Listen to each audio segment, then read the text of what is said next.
జ్యోతిష్య అభిలాష మిత్రులకు స్వాగతం. ఈ వీడియో చూసేవాళ్ళు లైక్ చేసి, షేర్ చేసి, సబ్స్క్రైబ్ చేయవలసిందిగా మనవి చేస్తున్నాను.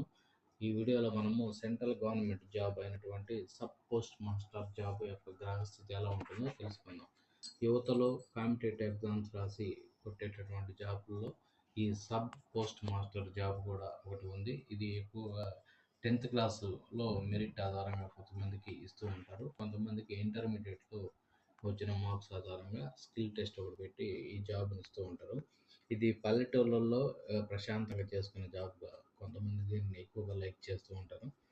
30,000 రూపాయలు స్టార్టింగ్ శాలరీ నుంచి స్టార్ట్ అయ్యి 1,30,000 వరకు వెళ్ళేటటువంటి జాబ్ ఇది.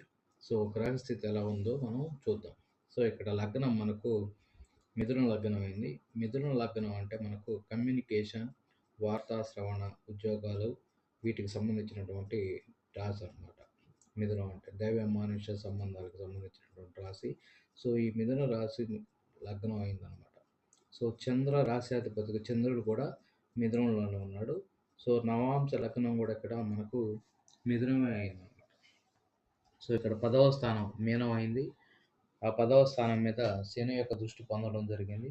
10వ అధిపతి గురుడు వచ్చి మనకు 3లో సమాచారానికి సంబంధించినటువంటి 3వ హౌస్లో గురువు ఉన్నాడు అనమాట. ఇక్కడ వచ్చి మనకు శని వచ్చి మనకు కన్యా రాశిలో ఉన్నారు. ఆ శని ఇక్కడ మనకు రవి నక్షత్రంలో ఉన్నాడు అనమాట, ఉత్తర నక్షత్రంలో.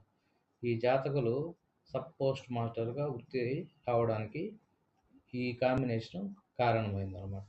సో దశమాధిపతి 3లో ఉండడం, దశమాధిపతి అయినటువంటి గురువు 3లో ఉండడం, దశమంపై శని దృష్టి, వీరికి ప్రజలతో సంబంధం కలిగిన సేవా వృత్తి కలిగినటువంటి సబ్ పోస్ట్ మాస్టర్ జాబ్ వచ్చిందనమాట.